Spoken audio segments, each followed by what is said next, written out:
એક બાજુ સુરત શહેર અને જિલ્લામાં કોમર્શિયલ ગેસ સિલિન્ડર મળવાને લઈ મથામણ થઈ રહી છે, ત્યારે બીજી બાજુ કલેક્ટરે તાત્કાલિક જ સુરત મહાનગરપાલિકા સંચાલિત કોમ્યુનિટી હોલમાં તાત્કાલિક ધોરણે ગેસ લાઇન શરૂ કરવા આદેશ આપ્યા છે અને આ આદેશ બાદ તાત્કાલિક જ કામગીરી થતા આયોજકોને રાહત થઈ છે। કતારગામ વિસ્તારમાં કોમ્યુનિટી હોલમાં આજે જે પ્રસંગ હતો તે નિર્વિઘ્ન પૂર્ણ થયો છે। હાલમાં મધ્ય પૂર્વ દેશમાં ઈરાન અને ઇઝરાયલ વચ્ચે થઈ રહેલા યુદ્ધના કારણે ગેસ સિલિન્ડર પર સીધી અસર થઈ છે। સુરતમાં મોટા ભાગની જગ્યાઓ પર કોમર્શિયલ ગેસ સિલિન્ડર મળતા નથી, જેને પગલે અગાઉથી આયોજન કરેલા આયોજકોને ભારે હાલાકી પડી રહી છે। ત્યારે ગઈકાલે સુરત જિલ્લા પુરવઠા વિભાગ દ્વારા એસએમસી કોમ્યુનિટી હોલમાં ગેસ લાઇન શરૂ કરવાની તાકીદ કરવામાં આવી છે અને સુરતમાં કોમ્યુનિટી હોલમાં આયોજિત પ્રસંગોમાં ગેસ લાઇનનો પુરવઠો મળી જતા આયોજકોને રાહત થઈ છે। ત્યારે આપણી સાથે આયોજકો ઉપસ્થિત છે, તેમની પાસેથી જાણીશું કે કઈ રીતે તેમને હાલાકી પડી હતી અને એન્ડ ટાઈમ પર જ્યારે તાત્કાલિક જ ગેસ લાઇન મળી ગઈ છે તો એવો શું કહી રહ્યા છે। જી, અત્યારે ગેસ લાઇન હતી નહીં અને અત્યારે તમને તાત્કાલિક મળી ગઈ છે, શું કહેશો? મારું નામ અશ્વિન કુમાર બાબુલાલ પારેખ છે।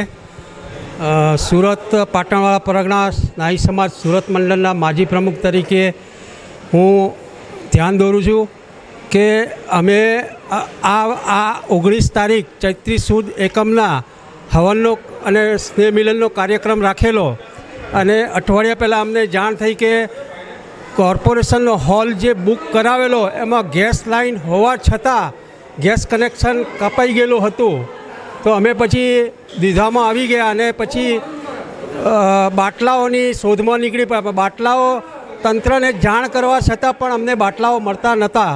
પછી છેલ્લે અમે એવું વિચાર્યું કે ચલો ભાઈ મીડિયા દ્વારા તંત્રને સજાગ કરીએ, ગેસની લાઈન હોવા છતાં આટલા વર્ષોથી ગેસ લાઈન કેમ બંધ, તો અમે મીડિયા દ્વારા તંત્રને જાણ કરી અને પછી જેવું મીડિયાને દ્વારા જાણ કરતાં તંત્રને જાણ થઈ, તંત્ર સફાળું જાગ્યું અને તાત્કાલિક ધોરણે જે અમારા કોમ્યુનિટી હોલ બુક કરાવેલો એમાં જે ગેસ લાઇન બંધ હતી તે યુદ્ધના ધોરણે કામ કરીને અમને અમારા પ્રસંગના એક દિવસ પહેલાં ચાલુ કરી દીધી।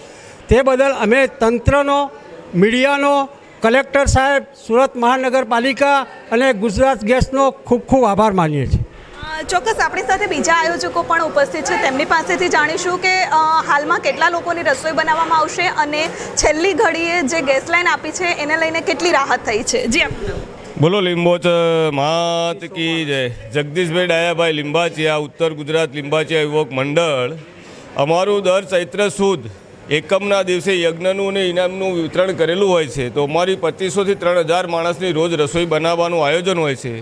તો જ્યારે અમારો પ્રસંગ હતો ત્યારે ગેસ લાઇન બંધ હતી, ગેસના બાટલા માટે અમે બહુ પ્રયત્નો કર્યા પણ 5000 રૂપિયા આપણે બી બાટલો મળતો નહોતો, જેથી કરી અમે મીડિયાનો કોન્ટેક કર્યો તો આ વાત જ્યારે સરકાર ઉપર મહાનગરપાલિકા કમિશનર, મ્યુનિસિપાલિટી કમિશનર, કલેક્ટરને જાણ થઈ તો તાત્કાલિક તેઓને અમારા માટે ગેસની વ્યવસ્થા કરાવી। અમારા પ્રસંગ માટે અમને બહુ પ્રોબ્લેમ હતો કે સાલું શું થશે, પણ જ્યારે મીડિયાને જાણ થઈ અને અમે કલેક્ટર સાહેબને મળ્યા તો કલેક્ટર સાહેબે તાત્કાલિક અમારી વાત ધ્યાનમાં લઈ તાત્કાલિક ગેસ પુરવઠાને વિનંતી કરી, ગુજરાત ગેસને વિનંતી કરી કે ભાઈ આવો પ્રસંગ છે માતાજીનો, તો તાત્કાલિક ગેસ ચાલુ કરવા માટે વિનંતી। તો શાહ સાહેબને અમે મળ્યા તો એને તાત્કાલિક યુદ્ધના ધોરણે અમને ગેસ પૂરો પાડ્યો અને અમારા 2500 માણસની રસોઈ શાંતિપૂર્ણ બની। અમારો પ્રસંગ માં ભગવતી જગદંબા જોગણીનો 9 લાખ લુબડીવાળી ઉત્તર ગુજરાત લીંબાચિયા યુવક મંડળનો પ્રસંગ સરકારના સહકારથી પાર પડે બદલ સુરત મ્યુનિસિપાલિટી, ગુજરાત ગેસ, રાજ્ય સરકાર, તમામનો, મીડિયાનો અમે